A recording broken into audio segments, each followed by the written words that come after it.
No quiero que vengas a mi fiesta. Solo me avergüenzas. Esas palabras salieron de la boca de mi hijo como si fueran cuchillos afilados, atravesando mi pecho y destrozando cada sacrificio que hice durante 23 años. Me quedé paralizado en la puerta de su habitación, sosteniendo aún la taza de café que le había preparado, como hacía cada mañana desde que tenía 5 años. Yo soy Luciano Ariel Bravo.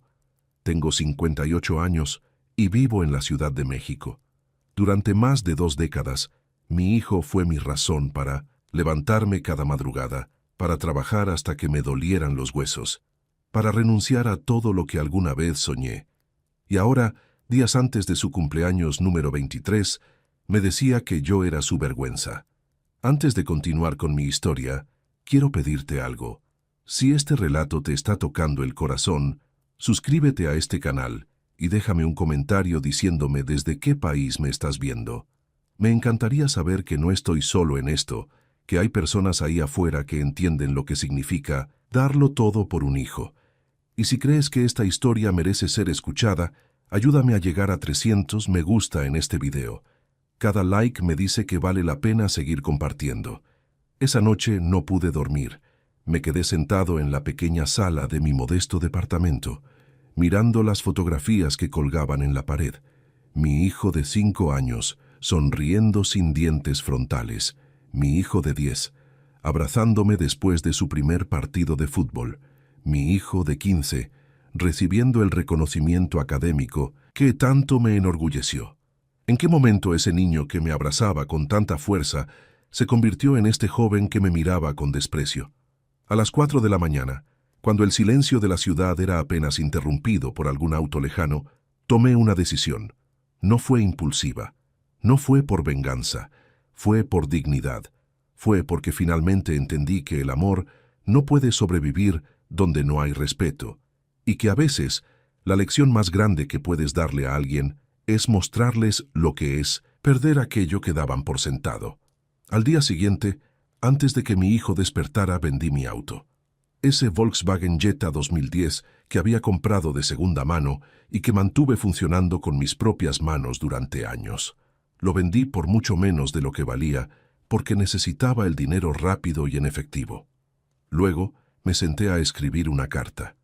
Mis manos temblaban mientras el bolígrafo tocaba el papel, no por miedo, sino porque sabía que cada palabra que escribiera cambiaría nuestras vidas para siempre. Esa carta la puse dentro de un sobre manila, y ese sobre lo dejé en su escritorio, junto a un fajo de billetes y las llaves del departamento que durante años llamamos hogar. Para cuando él despertara, yo ya no estaría. No habría rastros, no habría números de teléfono, no habría dirección de regreso. Pero para entender por qué un padre llega a este punto, necesito llevarte al principio. Necesito que conozcas quién era yo antes de convertirme en la vergüenza de mi propio hijo. Mi historia con Sebastián, mi hijo, comenzó hace 23 años en una pequeña clínica del IMSS en la Ciudad de México. Recuerdo perfectamente ese 14 de marzo cuando lo vi por primera vez. Pesaba apenas 3 kilos, pero para mí era el ser más perfecto que había pisado esta tierra. Su madre, Gabriela, murió 3 días después debido a complicaciones que los doctores no pudieron controlar. Una hemorragia masiva que se llevó a la mujer que amaba y me dejó solo con un bebé recién nacido. Tenía 35 años, trabajaba como mecánico en un taller pequeño en la colonia Narvarte, y de un día para otro me convertí en padre y madre al mismo tiempo. Los primeros años fueron brutales. Sebastián lloraba por las noches, y yo no sabía si era hambre, frío o dolor. Aprendí a preparar biberones con una mano mientras sostenía el teléfono con la otra, llamando a mi madre para que me guiara paso a paso. Aprendí a cambiar pañales en 3 minutos porque tenía que llegar al taller antes de las 6 de la mañana. Aprendí a dormir 4 horas diarias porque eso era todo lo que la vida me permitía. Mi madre me ayudó lo que pudo, pero ella también tenía sus propias batallas, diabetes avanzada y una pensión que apenas alcanzaba para sus medicamentos. Así que la mayor parte del tiempo, Sebastián y yo estábamos solos contra el mundo.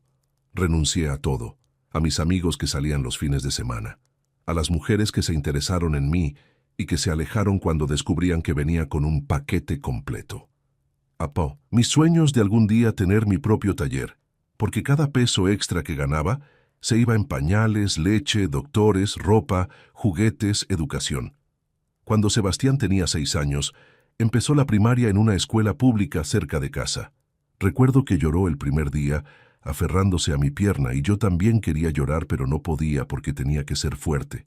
Le prometí que lo recogería temprano, y cumplí. Siempre cumplí.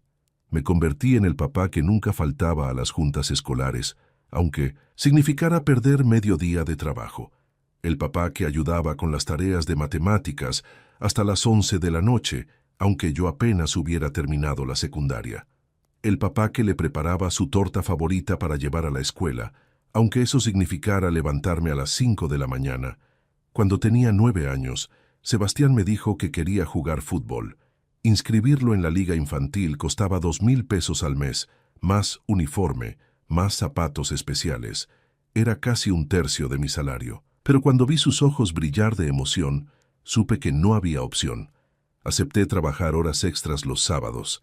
A veces llegaba a casa tan cansado que me quedaba dormido con la ropa llena de grasa, pero valía la pena cuando lo veía correr en esa cancha con una sonrisa gigante. Los años pasaron y las necesidades crecieron. La secundaria vino con más gastos, libros, uniformes nuevos cada año porque crecía como la mala hierba, calculadoras científicas, proyectos escolares. Había semanas donde yo comía solo quesadillas para que él pudiera tener carne en su plato. Nunca se lo dije. Nunca quise que cargara con la culpa de mis sacrificios. Cuando entró a la preparatoria, las cosas se volvieron aún más difíciles económicamente. Quería estudiar en una escuela privada porque decía que las públicas no tenían el mismo nivel.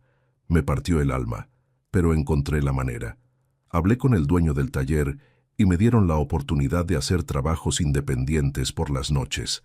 Llegaba a casa a las 11, a veces a medianoche, oliendo a aceite quemado y con las manos destrozadas. Mi madre murió cuando Sebastián tenía 16 años. Fue devastador para ambos.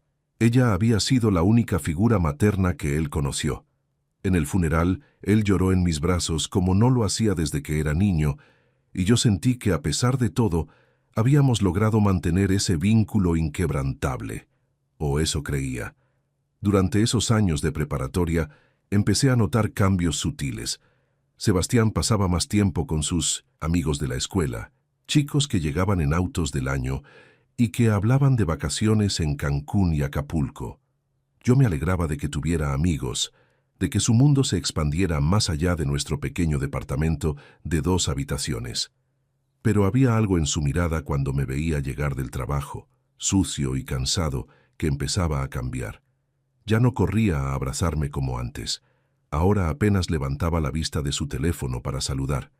«Hola, papá», decía sin emoción, y volvía a su mundo digital. Pensé que era normal, parte de crecer. Los adolescentes se alejan de sus padres, me decía a mí mismo. Es temporal. Volverá a ser mi niño cuando madure. Cuando fue momento de elegir universidad, Sebastián tenía claro que quería estudiar administración de empresas en una universidad privada de las más costosas de la ciudad. La colegiatura era de 25,000 pesos mensuales. Era imposible, matemáticamente imposible, con mi salario de mecánico. Pero yo había prometido, desde el día que nació, que le daría todas las oportunidades que yo nunca tuve. Así que encontré la manera. Pedí un préstamo al banco que me comprometía por los próximos 5 años. Vendí el único lujo que me había dado en la vida, una motocicleta itálica que había comprado de segunda mano y que era mi escape los domingos. Acepté trabajar también los domingos en un estacionamiento, cuidando autos por propinas. Mi vida se convirtió en una rueda interminable. Taller de 6 de la mañana a 5 de la tarde, trabajos independientes de 6 a 10 de la noche, estacionamiento los domingos de 8 de la mañana a 8 de la noche. Dormía 5 horas si tenía suerte. Mi cuerpo empezaba a resentirlo. Dolores de espalda constantes, las manos siempre inflamadas, una tos que no se iba. Pero cada vez que pagaba esa colegiatura sentía que valía la pena. Mi hijo estaría preparado para un futuro mejor. No sería un mecánico como yo, Sería un profesionista, tendría oportunidades, tendría una vida más fácil. Eso era lo que importaba, o al menos eso era lo que yo creía que importaba. El primer comentario hiriente llegó durante su segundo semestre de universidad.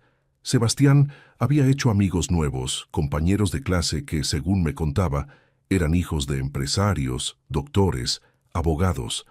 Yo me sentía orgulloso de que se relacionara con gente de bien, pensando ingenuamente que eso le abriría puertas en el futuro. Un sábado por la tarde llegué a casa más temprano de lo usual.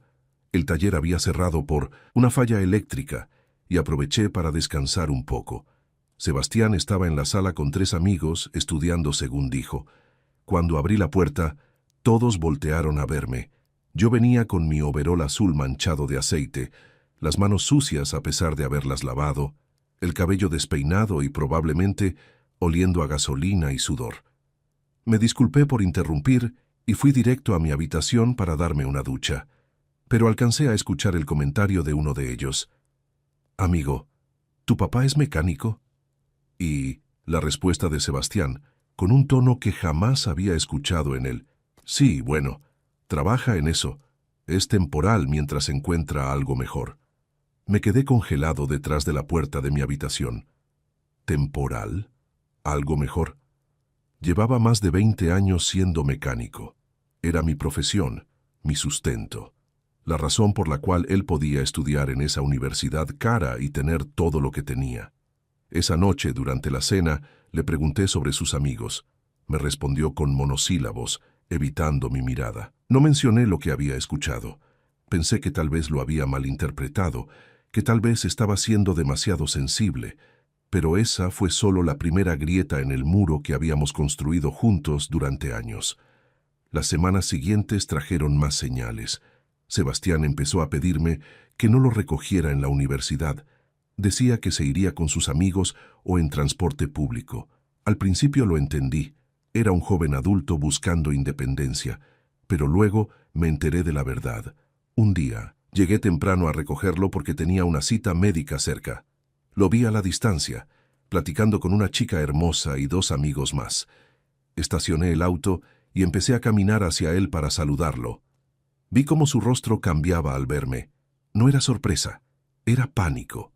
Se disculpó rápidamente con sus amigos y caminó apresuradamente hacia mí, interceptándome antes de que llegara a donde estaban ellos.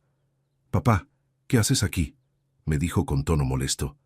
«Pasaba por aquí y pensé en recogerte». «¿No? ¿Quieres que conozcamos a tus amigos?» «No, otro día. Ellos ya se van. Mejor vámonos». Me empujó sutilmente hacia el auto. Durante todo el camino a casa estuvo callado, mirando por la ventana. Yo intenté platicar, preguntarle cómo iban sus clases, si había conocido a alguna chica especial. Respuestas cortas. Desinterés total. Cuando llegamos al departamento y apagué el motor, reuní valor para preguntarle: «Sebastián, ¿te avergüenzas de mí?». Se quedó callado por unos segundos que parecieron eternos. Luego negó con la cabeza, pero no me miró a los ojos. «No digas tonterías, papá. Es solo que mis amigos y yo tenemos vidas muy diferentes. No nos entenderíamos. Yo puedo platicar con cualquier persona, hijo. No necesito tener dinero para ser amable». «Ya sé, papá, pero es complicado. Tú no entiendes cómo es en la universidad». Y ahí estaba de nuevo. Esa barrera invisible que él estaba construyendo entre nosotros. Yo del lado de los que no entienden y él del lado de los que están trascendiendo socialmente. Los meses siguientes fueron un deterioro gradual de nuestra relación. Sebastián empezó a llegar más tarde a casa, a veces pasada la medianoche. Cuando le preguntaba dónde había estado, respondía con evasivas: «Estudiando en casa de un compañero, haciendo un proyecto en equipo, en la biblioteca». Yo quería creerle. Necesitaba creerle. Empezó a pedirme más dinero, para material escolar, para libros especializados, para eventos de networking. Yo hacía malabares con las finanzas, a veces pagando la luz una semana después, para poder darle lo que me pedía. Nunca le dije que no, ni una sola vez. Un día descubrí, por casualidad, que ese dinero, para libros, se había gastado en una ida al bar con sus amigos. Lo supe porque olvidó cerrar sesión de su cuenta bancaria en la computadora que compartíamos. Vi los movimientos, bares, restaurantes caros, tiendas de ropa de marca.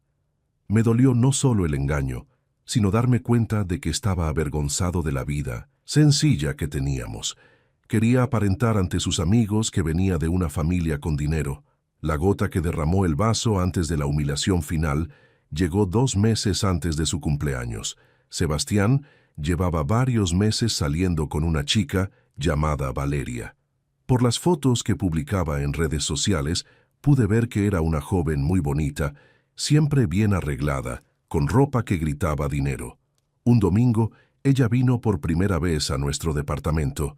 Yo había hecho un esfuerzo por limpiar todo, por hacer que nuestro humilde hogar se viera lo mejor posible.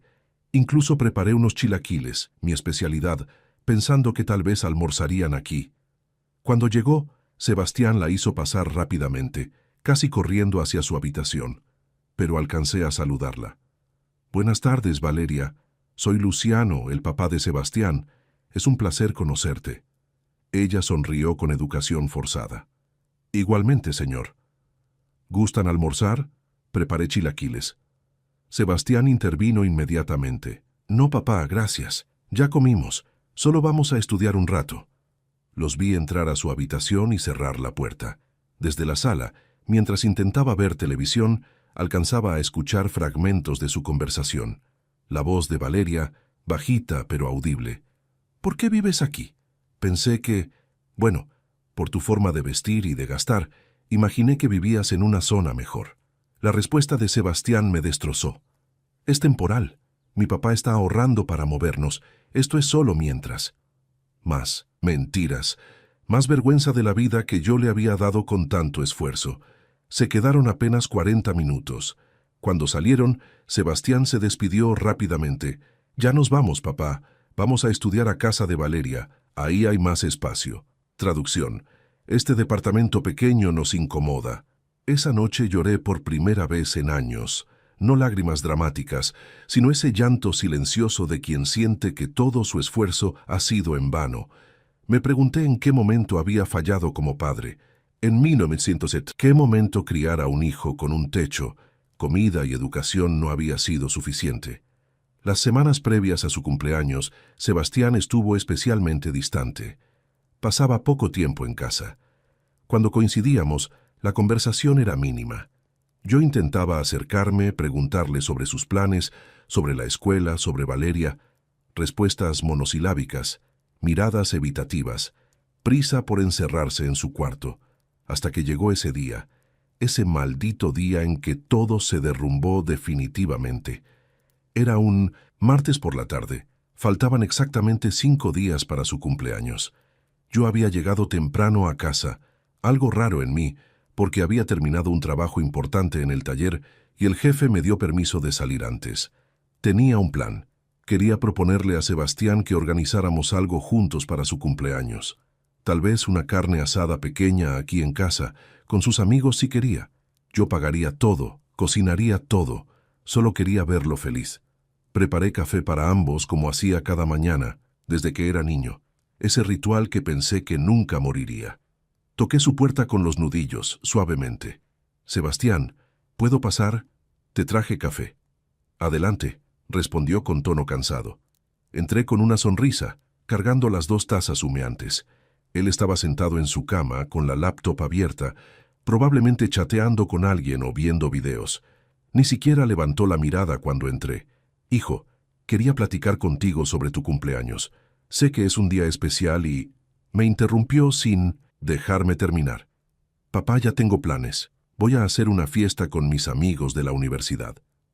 «Perfecto», dije con entusiasmo genuino, ignorando la punzada de dolor al no haber sido considerado en esos planes desde el inicio.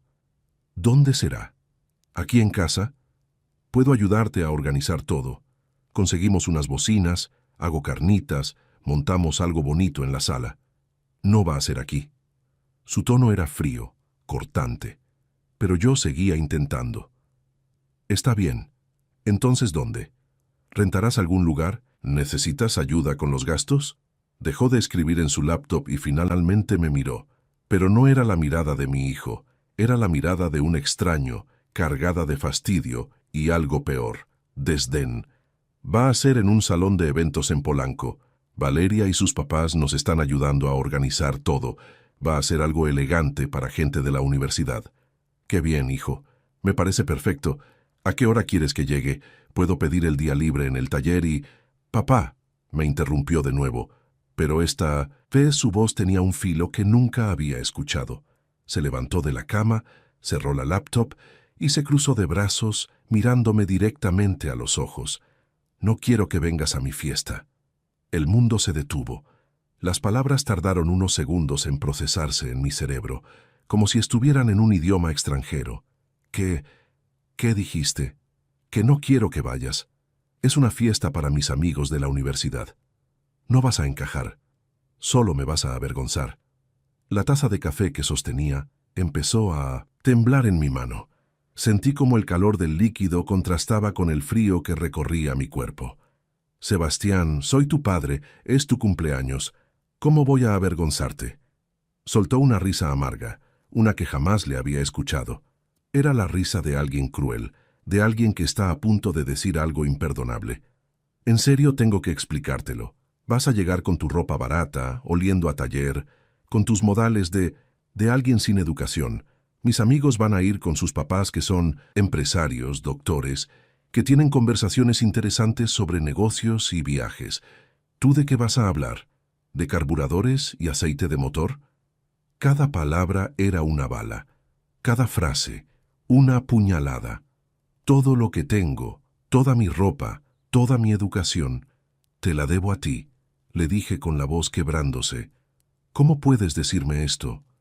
Y te lo agradezco, papá, de verdad, pero eso no significa que tengas que estar en todos los aspectos de mi vida.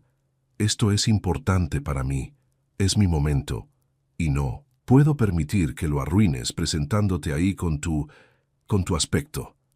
Mi aspecto, repetí, sintiendo cómo las lágrimas empezaban a formarse en mis ojos. El aspecto de alguien que trabaja 14 horas diarias para que tú puedas estar en esa universidad, con esos amigos, planeando esa fiesta cara. Exacto, eso es exactamente el problema, explotó. Siempre me lo recuerdas.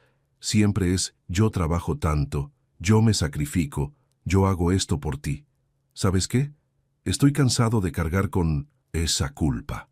Estoy cansado de sentir que te debo cada respiro que tomo. Nunca te he pedido que me debas nada. Solo te he pedido que seas un buen hombre, que valores lo que tienes. ¿Y no lo hago? Estudio, saco buenas calificaciones, no me meto en problemas, pero no puedo seguir viviendo en esta burbuja de pobreza contigo. Tengo ambiciones, quiero más de la vida, y para lograrlo, necesito rodearme de gente que me impulse hacia arriba, no que me jale hacia abajo. Hacia abajo. Así me veía, como un ancla, como un lastre. La taza de café resbaló de mis manos y se estrelló contra el piso, derramando el líquido oscuro sobre las baldosas. Ninguno de los dos se movió para limpiarlo. Entonces, solo te pido una cosa, me dijo, con un tono que pretendía ser conciliatorio, pero que solo sonaba condescendiente. No vayas a la fiesta, celebramos otro día, los dos solos si quieres. Pero el sábado, por favor, ni siquiera aparezcas por Polanco. Sería mejor para todos. No pude responder. Tenía un nudo en la garganta tan apretado que cualquier palabra hubiera salido como un sollozo. Asentí ligeramente, no porque estuviera de acuerdo, sino porque mi cuerpo respondió automáticamente. Me agaché a recoger los pedazos de la taza rota, cortándome el dedo con una astilla de cerámica. La sangre empezó a brotar, mezclándose con el café derramado. Sebastián no se movió para ayudarme. Solo me observó con los brazos cruzados, esperando a que terminara de limpiar y saliera de su habitación. Cuando recogí el último pedazo, me levanté y lo miré una última vez. Quise encontrar algo en sus ojos. Arrepentimiento, duda, amor. Algo que me dijera que seguía siendo mi hijo, que esto era solo una fase, un error momentáneo. Pero solo vi determinación. Había tomado su decisión y no había espacio para mí en su nueva vida. Salí de su habitación en silencio. Cerré la puerta detrás de mí y caminé hacia el baño para curarme el dedo. Mientras el agua fría corría sobre la herida, me miré en el espejo. Vi a un hombre de 58 años que aparentaba 70.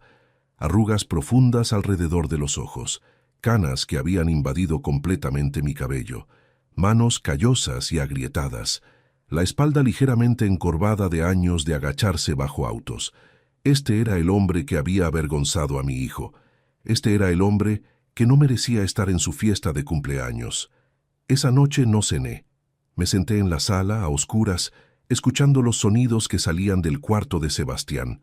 Risas, videollamadas con amigos planeando la fiesta, música. La vida seguía para él, como si la conversación que habíamos tenido no hubiera significado nada. Para mí, esa conversación lo había cambiado todo. Fue en esa oscuridad, en ese silencio roto solo por las risas de mi hijo, que tomé la decisión. No fue instantánea, fue gradual, como una conclusión lógica a la que mi mente llegó después de revisar 23 años de memorias. Había dado todo, absolutamente todo, y no había sido suficiente. Peor aún, había creado a alguien que me despreciaba por haberlo dado. Si él quería una vida sin mí, una vida donde yo era solo un obstáculo, entonces le daría exactamente eso, pero lo haría a mi manera. A las 3 de la mañana, cuando escuché que finalmente se quedaba dormido, saqué una libreta vieja y empecé a hacer cálculos. ¿Cuánto valdría mi auto si lo vendía rápido? ¿Cuánto tenía ahorrado?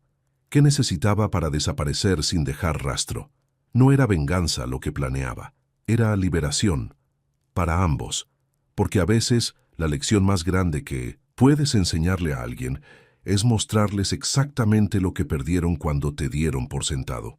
Los siguientes 3 días fueron los más extraños de mi vida. Desperté el miércoles con una claridad mental que no había sentido en años. No era rabia, no era tristeza. Era una calma absoluta, casi perturbadora. La calma de quien finalmente ha tomado una decisión difícil y ha hecho las paces con ella. Sebastián se levantó tarde esa mañana, como siempre. Pasó por la cocina, tomó un jugo del refrigerador y apenas murmuró un buenos días antes de meterse a bañar. Yo estaba sentado en la mesa, tomando café, observándolo, viéndolo realmente por primera vez en mucho tiempo. Ya no veía a mi hijo pequeño, veía a un joven de 23 años que había construido su identidad sobre la base de negar su origen, y me di cuenta de algo fundamental. Yo había contribuido a crear este monstruo. Al nunca decirle que no, al ocultarle mis sacrificios para no hacerlo sentir culpable, al permitir que creciera, creyendo que todo le era debido. Pero ya era demasiado tarde para corregir el rumbo. Algunos errores se pagan completos. Cuando salió del baño, vestido con ropa de marca que yo había pagado, le dije con la voz más neutral posible: «Que tengas buen día, hijo». Me miró extrañado por un segundo, como si esperara que yo siguiera reclamándole lo del día anterior. Pero al ver mi rostro tranquilo, simplemente asintió y salió del departamento. En cuanto escuché la puerta cerrarse, me puse en acción. Lo primero fue el auto. Mi Volkswagen Jetta 2010 no era gran cosa, pero funcionaba perfectamente porque yo mismo le daba mantenimiento. Sabía que si lo ponía en venta rápida, perdería dinero, pero no me importaba. Publiqué anuncios en 3 páginas diferentes de Internet, bajando el precio considerablemente. Para el mediodía ya tenía 5 interesados. Para las 3 de la tarde, un señor llegó con efectivo. Me ofreció 50,000 pesos. Valía al menos 80,000, pero acepté sin negociar. Necesitaba liquidez inmediata y, honestamente, ya nada material me importaba. Firmamos los papeles en una notaría express. Para las 5 de la tarde, tenía 50,000 pesos en efectivo en mi mochila y ya no tenía auto. Llegué a casa en transporte público, algo que no había hecho en años. Sebastián no estaba. Mejor, necesitaba estar solo para lo que seguía. Saqué todos mis ahorros del banco. Eran apenas 32,000 pesos, dinero que había estado guardando para emergencias, para alguna reparación grande del departamento, para cualquier imprevisto. Sumados a los 50,000 del auto, tenía 82,000 pesos, suficiente para empezar de cero en otro lugar. Esa noche, Cuando Sebastián llegó cerca de las 11, cenamos en silencio. Bueno, yo cené. Él solo picoteó su comida mientras revisaba su teléfono constantemente, sonriendo ante mensajes que yo no podía ver. ¿Todo bien con los preparativos de la fiesta?, le pregunté con genuina curiosidad. Levantó la vista, sorprendido de que yo sacara el tema. Sí, todo va perfecto. Va a estar increíble. Me alegro, dije sinceramente. Mereces celebrar en grande. Frunció el ceño, como tratando de detectar sarcasmo en mis palabras, pero no encontró nada, porque no lo había. Ya no había rencor en mí, solo una profunda resignación. Papá, sobre lo que hablamos, espero que entiendas que no es personal. Lo entiendo perfectamente, Sebastián. No te preocupes, no iré a tu fiesta. Respeto tu decisión. Se relajó visiblemente. Gracias de verdad. Tal vez el domingo, cuando todo termine, podemos salir a comer, ¿sí? Solos tú y yo. Tal vez, respondí, sabiendo que ese domingo yo ya estaría muy lejos. El jueves fue mi último día en el taller. Llegué temprano, como siempre, pero esta vez me despedí en silencio de cada herramienta, de cada rincón que había sido mi segundo hogar durante más de 2 décadas. Don Roberto, el dueño, notó algo diferente en mí. Luciano, ¿estás bien? Te veo raro. Estoy perfecto, don Roberto, solo cansado. No le dije que era mi último día. No quería explicaciones ni despedidas sentimentales. Al final de la jornada, simplemente guardé mis herramientas personales en una caja, dejé el overol colgado en mi casillero y me fui. Esa noche comencé a escribir la carta. Me senté en mi habitación, con la puerta cerrada, y dejé que las palabras fluyeran. No fue fácil. Tuve que romper 3 borradores porque las lágrimas hacían que la tinta se corriera. La carta final tenía 3 páginas. En ella no había reproches amargos ni insultos, solo la verdad desnuda de un padre que había dado todo y que ahora se retiraba con dignidad. Le explicaba cada sacrificio que nunca conoció, cada cena que yo no comí para que él pudiera comer 2 veces, cada dolor de espalda ignorado para seguir trabajando, cada sueño que maté para que él pudiera soñar. Pero también le escribí algo más importante. Le dejé claro que esto no era un castigo, sino una liberación para ambos. Él quería una vida sin la vergüenza que yo representaba, y yo merecía vivir mis últimos años sin ser visto con desprecio por la persona que más amaba. Al final de la carta, incluí información práctica. Le dejaba el departamento a su nombre. Los papeles ya estaban en proceso con un notario que me cobraba por adelantado. Le dejaba también 30,000 pesos, todo lo que necesitaría para sobrevivir los siguientes meses mientras conseguía trabajo o mientras los papás de Valeria decidían seguir manteniéndolo, que era lo más probable. El viernes, mi último día en ese departamento, desperté antes que Sebastián. Preparé café, como siempre, pero esta vez solo para mí. Dejé su taza vacía en la mesa, un símbolo pequeño pero significativo. Empaqué lo esencial en una mochila, 3 mudas de ropa, artículos de higiene personal, algunos documentos importantes, la fotografía de Gabriela que siempre guardaba en mi mesita de noche, y la foto de Sebastián a los 5 años, la última vez que me miró con amor puro y sin condiciones. Todo lo demás lo dejé. Los muebles, la televisión, los trastes, las fotografías en las paredes. Que él decidiera qué hacer con los recuerdos. Sebastián se levantó cerca de las 10 de la mañana. Tenía cara de felicidad. Mañana sería su gran día, su fiesta perfecta sin su padre avergonzante arruinándola. Buenos días, papá. Oye, voy a llegar muy noche hoy. Es el último ensayo de todo con Valeria y sus papás. ¿Está bien? Perfecto, hijo. Que te vaya muy bien. Me vio extrañado de nuevo. Mi tono era demasiado amable, demasiado tranquilo, para alguien que había sido excluido de la fiesta de cumpleaños de su único hijo. ¿Seguro estás bien? Nunca he estado mejor. Ve tranquilo. Se encogió de hombros, tomó sus cosas y salió del departamento. Escuché sus pasos alejándose por el pasillo. Escuché el elevador abrirse y cerrarse. Escuché el silencio que dejó atrás. Y en ese silencio terminé de empacar. Puse el sobre manila en su escritorio, bien visible. Dentro estaba la carta, de 3 páginas. los 30,000 pesos en efectivo, las llaves del departamento y los documentos que confirmaban que el lugar ahora era legalmente suyo. Revisé cada habitación una última vez. La sala donde lo vi dar sus primeros pasos. La cocina donde preparé miles de desayunos, comidas y cenas. Su habitación llena de recuerdos de todos sus logros, diplomas, trofeos, fotografías de graduaciones. Mi habitación, pequeña y austera, donde pasé noches en vela preocupándome por sus fiebres, sus problemas escolares, su futuro. A las 4 de la tarde cerré la puerta del departamento por última vez. No miré atrás. Caminé hacia el elevador con mi mochila al hombro, sintiéndome extrañamente ligero a pesar del peso en mi corazón. Tomé un autobús hacia Querétaro. No porque tuviera un plan específico ahí, sino porque era lejos y porque podía permitírmelo. En el autobús, mirando por la ventana cómo la Ciudad de México se hacía cada vez más pequeña, sentí algo que no había sentido en 23 años. Libertad. Libertad de las expectativas. Libertad de la culpa. Libertad de seguir sacrificándome por alguien que no valoraba esos sacrificios. Mañana sería sábado. Mañana Sebastián tendría su fiesta perfecta. Y mañana también sería cuando él encontraría el sobre. El sábado amaneció con un sol brillante en Querétaro. Yo estaba en un hotel barato pero limpio. Uno de esos lugares donde no piden muchas preguntas y aceptan efectivo sin problemas. Había dormido profundamente por primera vez en años. No había alarma que me despertara a las 5 de la mañana. No había responsabilidades esperándome. Solo yo y el silencio. Me quedé en la cama hasta las 9, algo impensable en mi vida anterior.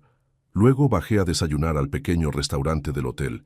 Chilaquiles verdes, café de olla, pan dulce, comida sencilla pero deliciosa. La disfruté lentamente, sin prisa, saboreando cada bocado.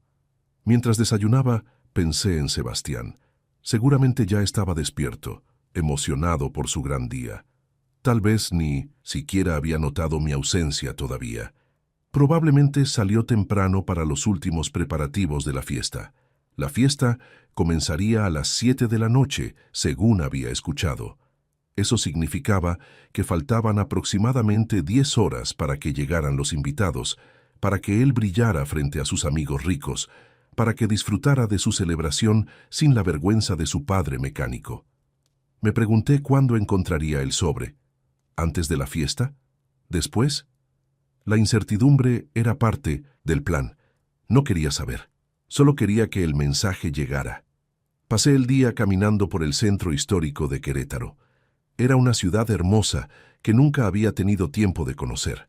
Visité iglesias antiguas, plazas llenas de vida, calles empedradas con historias en cada esquina. Me senté en una banca del Jardín Cenea y observé a las familias pasar, padres cargando a sus hijos pequeños en los hombros, abuelos compartiendo nieves con sus nietos, parejas jóvenes tomadas de la mano. Vida normal, amor normal, sin complicaciones de clases sociales o vergüenzas. Me permití llorar ahí, en esa banca, bajo la sombra de los árboles. Pero no eran lágrimas de tristeza, eran lágrimas de liberación, de duelo por una relación que había muerto hacía tiempo, aunque yo no quisiera aceptarlo. Un señor mayor se sentó a mi lado, me ofreció un pañuelo sin decir palabra. Yo lo acepté, me sequé las lágrimas y le di las gracias. Sea lo que sea, amigo, recuerde que la vida siempre da segundas, oportunidades, me dijo con sabiduría de quien ha vivido mucho. Asentí. Quizás tenía razón. Tal vez esto era mi segunda oportunidad de vivir para mí mismo. Las horas pasaron lentamente. A las 5 de la tarde me metí a una cantina pequeña. No soy bebedor, pero ese día sentí que necesitaba un tequila. Solo uno, para brindar por el final de una etapa y el comienzo de otra. Mientras el líquido ambarino bajaba por mi garganta, quemando pero reconfortando, imaginé la escena en Ciudad de México. Sebastián estaría vistiéndose con su mejor ropa. Tal vez un traje que yo ayudé a pagar sin saberlo. Valeria estaría con él, maquillándose, emocionada por la fiesta. Los papás de ella supervisando los últimos detalles en el salón de Polanco. Luces, música, decoraciones elegantes, bocadillos sofisticados. Todo perfecto, todo como él quería, sin mí. Eran las 7 cuando finalmente me atreví a encender mi teléfono. Lo había tenido apagado desde que salí del departamento, cortando toda posibilidad de contacto. Pero la curiosidad pudo más. Tenía 47 llamadas perdidas de Sebastián, 20 y tantos mensajes de WhatsApp. Mi mano tembló mientras abría los mensajes. Decidí leerlos en orden cronológico para entender la progresión. Sábado, 11:23 a.m. Papá, ¿dónde estás? No te veo en el depa. Sábado, 12:05 p.m. Papá, tu ropa no está. ¿Te fuiste a trabajar? Responde, por favor. Sábado, 1:47 p.m. Papá, ¿qué es esto? ¿Por qué está este sobre en mi escritorio? Ahí estaba. Lo había encontrado. Probablemente después de buscarme por todo el departamento, preocupado más por mi ausencia que por mi bienestar. Sábado, 2:10 p.m. Leí tu carta. Esto no puede estar pasando. Llámame, por favor. Sábado, 2:45 p.m. Papá, sé que estás enojado, lo entiendo. Fui un idiota, pero no puedes hacer esto. No puedes simplemente desaparecer. Sábado, 3:30 p.m. No sé qué hacer. La fiesta es en unas horas. Todos van a preguntar por ti. ¿Qué les digo? Ahí estaba su verdadera preocupación. No mi seguridad, no mi bienestar emocional, sino qué iban a pensar sus amigos. Sábado, 4:15 p.m. Fui al taller. Don Roberto dice que te fuiste ayer y no vas a volver. ¿Qué está pasando? Sábado, 5:20 p.m. Papá, si esto es por lo que te dije, lo siento. Ok, lo siento. Pero no puedes hacerme esto hoy. Es mi cumpleaños. Aún así, todo seguía siendo sobre él, sobre su día, sobre cómo mi ausencia afectaba su celebración perfecta. Sábado, 6:05 p.m. Valeria me preguntando dónde estás. Sus papás también. Iba a presentarte como el hombre que me dio todo. Quería redimirme, pero tú no estás. ¿Ahora quería redimirse? ¿Ahora que le convenía? ¿Ahora que necesitaba quedar bien frente a su novia y sus suegros? Sábado, 6:48 p.m. Ya van a llegar todos. No sé si puedo hacer esto sin ti. Siempre has estado en cada momento importante de mi vida. Incluso cuando yo no quería que estuvieras, tú estabas. Esta última línea me partió el corazón de nuevo. Porque era verdad. Yo siempre estuve, en cada momento, y él lo sabía, pero solo lo valoraba ahora que ya no estaba. El último mensaje era de hacía apenas 15 minutos. Sábado, 6:55 p.m. La carta dice que el departamento es mío ahora, que los 30,000 pesos son para que sobreviva, que tú te vas a empezar de nuevo. Papá, no quiero el departamento, no quiero el dinero, te quiero a ti. Por favor, responde. Por favor, vuelve. Lo siento muchísimo. Cerré los ojos. Las lágrimas volvieron, pero esta vez eran diferentes. No de liberación, sino de dolor por lo que pudo ser y no fue. Escribí un solo mensaje, el único que escribiría. Sebastián, lo siento, hijo, pero ya no puedo seguir siendo tu vergüenza. Disfruta tu fiesta, disfruta tu vida nueva. Sé feliz. Te amo, pero también me amo a mí mismo lo suficiente como para alejarme. Cuídate mucho, no intentes buscarme. Papá. Lo envié y volví a apagar el teléfono. Me imaginé la escena.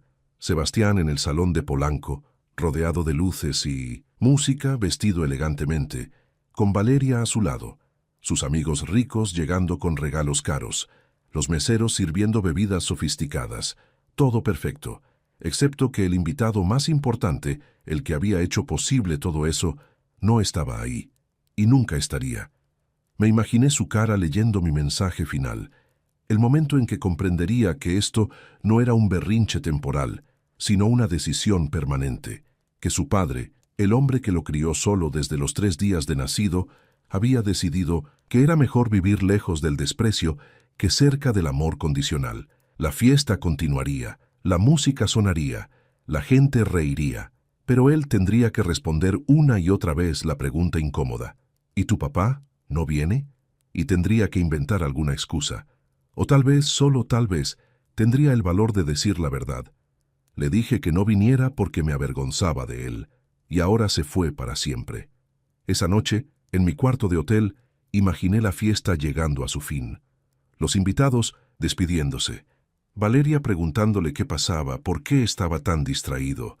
Él llegando al departamento vacío, sin mí esperándolo como siempre, sin que pudiera decir, ¿cómo estuvo todo, hijo?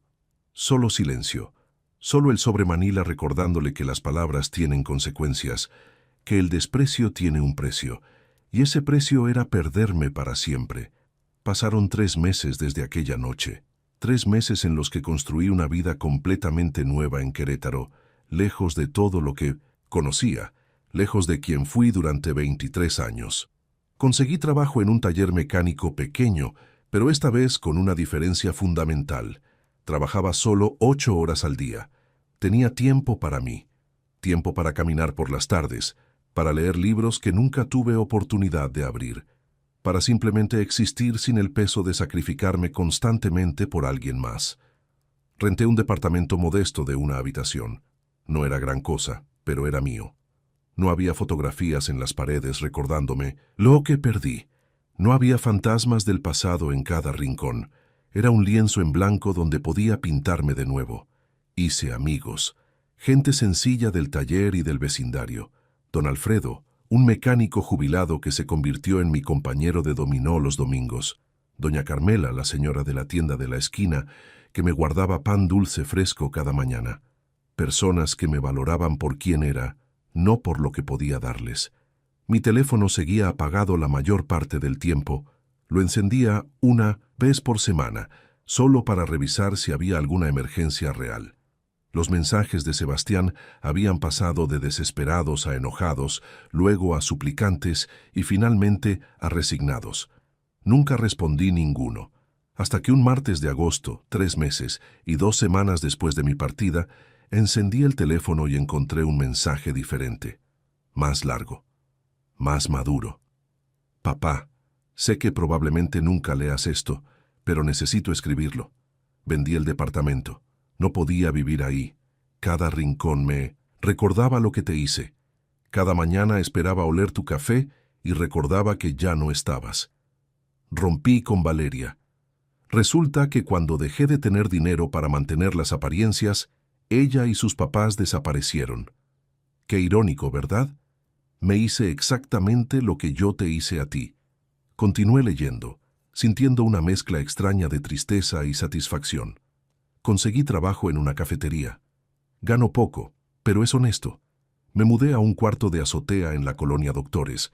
No tiene ni la mitad de las comodidades que tú me diste, pero lo pago yo. Por primera vez en mi vida entiendo lo que significa trabajar para sobrevivir, no solo para aparentar. Todos los días pienso en ti, en cómo te levantabas a las 5 de la mañana, en cómo llegabas destrozado por las noches y aún así me preguntabas cómo estuvo mi día, en cómo nunca, ni una sola vez, me dijiste no a nada que te pedí. Fui un monstruo desagradecido. Y lo peor es que no me di cuenta hasta que te perdí. La carta que dejaste la leo cada noche, la parte donde escribes. Te di todo lo que tenía, menos lo único que necesitabas. Límites me destroza cada vez. Tenías razón, me criaste con tanto amor que olvidaste enseñarme a valorar ese amor. No te estoy pidiendo que vuelvas, no merezco esa gracia. Solo necesitaba que supieras que tu lección funcionó. Aprendí, cambié. Ya no soy el idiota que te dijo que eras su vergüenza. Ahora soy alguien que se avergüenza de quién era. Espero que donde sea que estés, seas feliz. Espero que finalmente estés viviendo para ti. Te lo mereces después de una vida entera viviendo para mí. Te amo, papá. Y lo siento muchísimo. Sebastián. Leí el mensaje 3 veces. Luego lo guardé en mi corazón, pero no lo respondí. Algunas lecciones necesitan tiempo para madurar completamente. Algunas distancias necesitan mantenerse para que el crecimiento sea real. Tal vez algún día, cuando esté seguro de que su cambio es genuino y permanente, cuando hayan pasado años y no meses, consideraré buscarlo.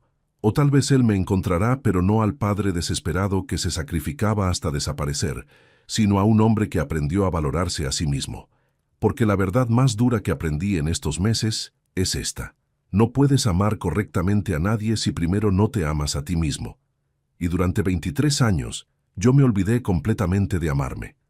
Una tarde de septiembre, sentado en una banca del jardín Cenea, el mismo lugar donde lloré el día de su cumpleaños, conocí a una mujer llamada Elena. Tenía 52 años, era viuda como yo viudo de mi antigua vida y trabajaba como maestra de primaria. Nos hicimos amigos primero, luego algo más. No era un amor desesperado ni urgente, era un amor tranquilo, maduro, de dos personas que habían sufrido lo suficiente como para valorar la paz. Ella sabía mi historia. Se la conté completa una noche mientras cenábamos tacos en un puesto callejero. No me juzgó. No me dijo que debería perdonar y volver. Solo me abrazó y me dijo, «Hiciste lo correcto. A veces el amor más grande es saber cuándo alejarse». Hoy, 6 meses después de aquella mañana en que vendí mi auto y desaparecí, puedo decir que soy feliz. No es la felicidad explosiva de los finales de película. Es la felicidad silenciosa de quien finalmente encontró paz. ¿Extraño a Sebastián? Cada día de mi vida. Es mi hijo. Eso nunca cambiará. ¿Me arrepiento de haberme ido? No, ni un solo segundo. Porque a veces, el acto de amor más grande que puedes hacer por alguien es dejar que enfrenten las consecuencias de sus acciones. Es permitir que caigan lo suficientemente fuerte como para que aprendan a levantarse solos. Mi hijo necesitaba aprender que las personas no son desechables, que el amor tiene límites, que el respeto no es opcional, y que algunos adiós son para siempre. Si estás viendo esto y tienes hijos, te dejo esta reflexión. Ámalos con todo tu corazón, pero no te olvides de amarte a ti mismo también. Enséñales a valorar los sacrificios, no ocultándoselos, sino mostrándoles el esfuerzo que hay detrás de cada cosa que tienen.